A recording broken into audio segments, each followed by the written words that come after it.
শীত আসতে না আসতেই পাবনা জেলায় শুরু হয়ে গেল জালসার হিড়িক। এই জালসাটা হচ্ছে মূলত আপনার দড়িকামার সিট গুডাউনের সাথে। আর প্রথম প্রথম জালসার জন্য মনে করেন আমরাও কয় বন্ধু লাগে চলে গেলাম সেই জালসার ওই জায়গা। জালসায় যায় তো মানুষের কি পরিমাণে যে ঢল, ঢল দেখি মনে করেন আমার মাথা মুথা সব নষ্ট হয়ে গেছে। যেহেতু মনে করেন এরই প্রথম জালসা এদিকে, সেই হিসাবে মনে করেন লোকজন হবে এরই স্বাভাবিক। সামনে যে ভাই আর ভাবিক দেখতেছেন, এই দুইজন মনে করেন জালসা শুনতে আসে নাই, খাই বিড়াইছে আর মনে করেন ঘুরি বিড়াইছে। আর সব দোকানের সাথে সাথে পাল্লা দিয়ে বসছে আপনার কসমেটিক্স এর দোকান। এইরকম লাপালাপি দেখি মনে করেন আমার ছোটবেলার কথা মনে পড়ে গেল, কত লাপালাপি করেছে এই জালসায় আসি। যেহেতু মনে করেন এই জায়গায় জালসা হচ্ছে, সেহেতু মনে করেন আমাদের যাওয়ার উদ্দেশ্য ছিল মনে করেন জালসা শোনার জন্য। জলসার প্যান্ডেলে ঢুকে দেখি লোকজনই নাই।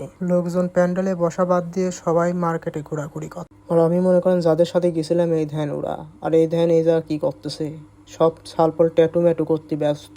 সব দোকানের পাশাপাশি বসেছে ভাজার দোকান, ভাজাও নাকি প্রচুর পরিমাণে বিক্রি হয় এই জালসায়। আমাদের এলাকার বড় ভাই টিকটক করতেছে নতুন নতুন, কিরা কিরা চিনেন কমেন্ট করে জানায়েন। জালসা থেকে বের হওয়ার সময় দেখলাম অনেক লোক, যেহেতু জালসা হচ্ছে সেহেতু লোকজন হবেই, সেটাই স্বাভাবিক। প্রতিটা জালসাতে এরকম দোকানপাট বসে।